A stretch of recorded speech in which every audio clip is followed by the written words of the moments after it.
श्वेते वृषे समारूढ़ा श्वेतांबरधरा शुचिः महागौरी शुभम दद्यान महादेव प्रमोदया। जय श्री राधे कृष्ण।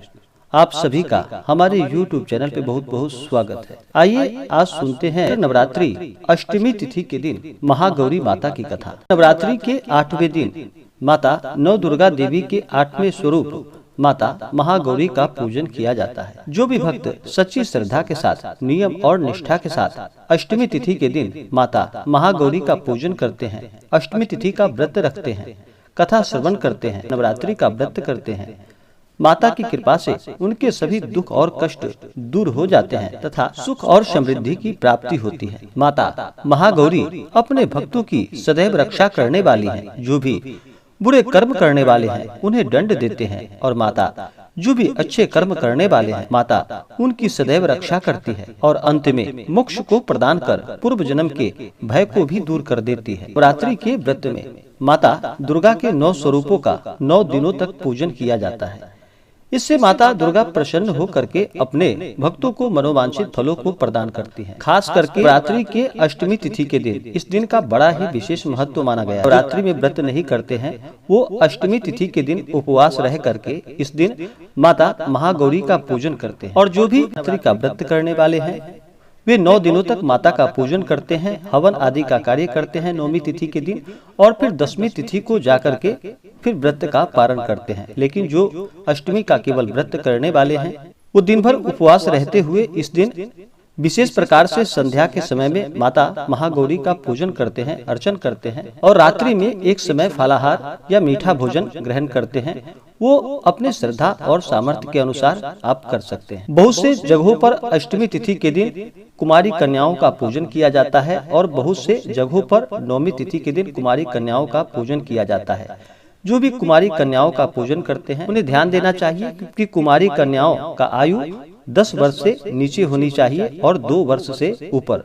इन कन्याओं का विशेष प्रकार से पूजन करना चाहिए। उन्हें चुनरी आदि अर्पित करनी चाहिए, दान दक्षिणा फल आदि उन्हें प्रदान करनी चाहिए और उन्हें भोजन कराना चाहिए। जो भी कन्याओं का पूजन करते हैं कन्याकुमारी का उन्हें माता दुर्गा की असीम कृपा प्राप्त होती है। नवरात्रि के दौरान कुमारी कन्याएं माता का स्वरूप मानी जाती हैं और माता का स्वरूप मान करके ही कुमारी कन्याओं का अष्टमी तिथि के दिन या 9वीं तिथि के दिन पूरे विधि विधान के साथ पूजन किया जाता है।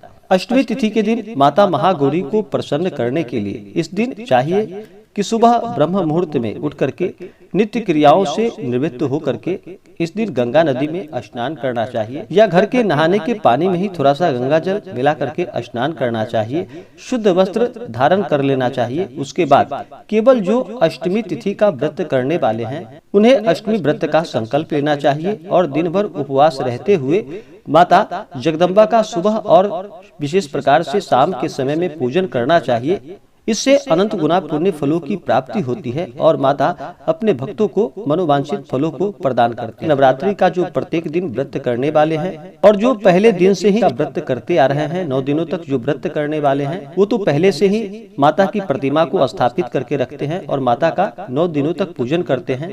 लेकिन जो अष्टमी तिथि को ही केवल व्रत करने वाले हैं उन्हें चाहिए कि इस दिन एक चौकी लगा करके चौकी पे लाल वस्त्र बिछा करके वहाँ पर माता जगदम्बा का, माता दुर्गा का फोटो या प्रतिमा रख करके पूरे विधि विधान के साथ पूजन करना चाहिए। नवरात्रि के अष्टमी तिथि के दिन माता महागौरी का पूजन किया जाता है तो माता महागौरी को प्रसन्न करने के लिए इनका जल से अभिषेक करे, पंचामृत से अभिषेक करे, माता को शुद्ध गंगा जल से उनका अभिषेक करे। महागौरी माता को सफेद वस्त्र अति प्रिय है तो सफेद वस्त्र माता को चढ़ाए या माता जगदम्बा को आप लाल वस्त्र अर्पित कर सकते हैं। उसके बाद फिर माता को अक्षत, चंदन, पुष्पों की माला अर्पित करे। महाअष्टमी तिथि के दिन इस दिन विशेष प्रकार से माता का श्रृंगार किया जाता है और अनेक प्रकार के फल 56 प्रकार के भोग भी माता को अर्पित की जाती है। तो इस दिन माता को हल्दी, चंदन, कुमकुम माता महागौरी को अर्पित करे। महिलाएं माता महागौरी को सिंदूर चढ़ाए और पुरुष माता महागौरी को चंदन अर्पित करे।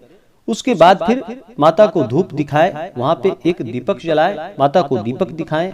उसके बाद फिर माता को अनेक प्रकार का नैवेद्य अपने श्रद्धा और सामर्थ्य के अनुसार अर्पित करे। इस दिन चाहे तो आप दूध से बने हुए मिठाई का माता को भोग लगा सकते हैं। अगर घर में बनाकर लगाते हैं माता को तो बड़ी अच्छी बात है। अगर घर पे नहीं बना पाते हैं, अगर बाहर से लेकर के आप आते हैं तो गंगा जल छिड़क करके और फिर माता को भोग लगाना चाहिए। अनेक प्रकार के ऋतु फल, केला माता को भोग लगानी चाहिए। माता को इस दिन नारियल अवश्य ही चढ़ाना चाहिए और फिर नारियल का जल माता को अर्पित किया जाता है। तो बहुत से जगहों पर अगर अष्टमी तिथि को नारियल फोड़ते होंगे तो अष्टमी तिथि को फोड़ेंगे, नहीं तो अगर नवमी तिथि को नारियल फोड़ते होंगे तो नवमी तिथि को भी आप फोड़ सकते हैं। माता को नारियल का जल अर्पित किया जाता है। जहाँ तक हो सके माता को अनेक प्रकार का नैवेद्य 56 प्रकार के आप भोग माता को अर्पित कर सकते हैं। अपने श्रद्धा और सामर्थ्य के अनुसार अवश्य ही माता को अनेक प्रकार के नैवेद्य, पूरे पकवान आदि का माता को भोग लगाना चाहिए। इस दिन आप हलवे का भी माता को भोग लगाएं। काले चने का इस दिन माता को भोग लगा सकते हैं। जहां तक हो सके माता को अनेक प्रकार का नैवेद्य अर्पित करनी चाहिए। उसके बाद फिर नैवेद्य के बाद जल से माता की आचमनी करानी चाहिए। उसके बाद माता को द्रव्य और दक्षिणा अर्पित करें अपने श्रद्धा और सामर्थ्य के अनुसार। उसके बाद माता को पुंगी फल और तांबूल अर्पित करें लौंग इलायची के साथ में। पुंगी फल यानी कि सुपारी को पुंगी फल कहा जाता है और तांबूल यानी कि पान पत्र माता को अर्पित करे साथ में लौंग इलायची के साथ। उसके बाद फिर दुर्गा चालीसा आदि का पाठ करे, श्री सप्तश्लोकी दुर्गा का पाठ करे, दुर्गा सप्तशती का पाठ करे या इन सब का श्रवण करे। इससे लाभ की प्राप्ति होती है। इस दिन माता के मंत्रों का जप करना चाहिए। इस दिन ओम सर्व मांगल्य मांगल्ये शिवे सर्वार्थ साधिके शरण्ये त्र्यंबके गौरी नारायणी नमोस्तुते। इससे माता अति प्रसन्न होती हैं और अपने भक्तों को मनोवांछित फलों को प्रदान करती हैं। तो आइए सुनते हैं चैत्र नवरात्रि के 8वें दिन माता महागौरी की कथा। तो बोलिए प्रेम से माता महागौरी की जय, नवदुर्गा देवी की जय, माता महाकाली महालक्ष्मी महासरस्वती माता की जय। माता महागौरी अपने भक्तों की सभी इच्छाओं को पूर्ण करने वाली है। माता महागौरी को इन्हें श्वेतांबर धरा भी कहा जाता है। इनकी 4 भुजाएं हैं और इनका वाहन भी वृषभ है, इसलिए वृषारूढ़ा भी इन्हें कहा जाता है। इनके ऊपर वाले दाहिने हाथ अभय मुद्रा में है तथा नीचे वाले हाथ त्रिशूल धारण किया हुआ है। ऊपर वाले बाएं हाथ में डमरू धारण माता ने कर रखा है और नीचे वाले हाथों में वर मुद्रा है। माता महागौरी की पूरी मुद्रा बहुत ही शांत है। माता महागौरी ने भगवान शिव को पति रूप में प्राप्त करने के लिए इन्होंने कठोर तपस्या की थी। इसी वजह से इनका शरीर काला पड़ गया था, लेकिन तपस्या से प्रसन्न होकर भगवान शिव जी ने इनके शरीर को गंगा के पवित्र जल से धोकर कांतिमय बना दिया और फिर उनका रूप गौर वर्ण का हो गया। इसलिए इन्हें महागौरी के नाम से जाना जाने लगा। ये अमोघ फलदायिनी है और इनकी पूजा से भक्तों के सभी प्रकार के कष्ट दुख दूर हो जाते हैं और पूर्व संचित पाप भी नष्ट हो जाते हैं। माता महागौरी का पूजन, अर्चन, उपासना, आराधना बड़ा ही कल्याणकारी माना गया है। इनकी कृपा से अलौकिक सिद्धियों की प्राप्ति होती है और माता अपने सभी भक्तों की इच्छाओं को पूर्ण करती है।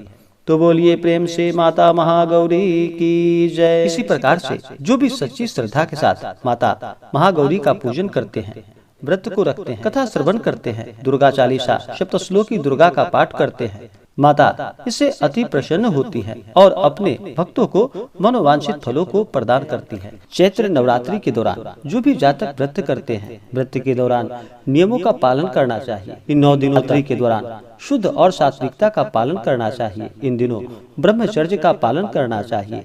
किसी के ऊपर बिल्कुल भी क्रोध नहीं करनी चाहिए। अपने मन में किसी के प्रति ईर्ष्या या द्वेष का भाव नहीं लाना चाहिए।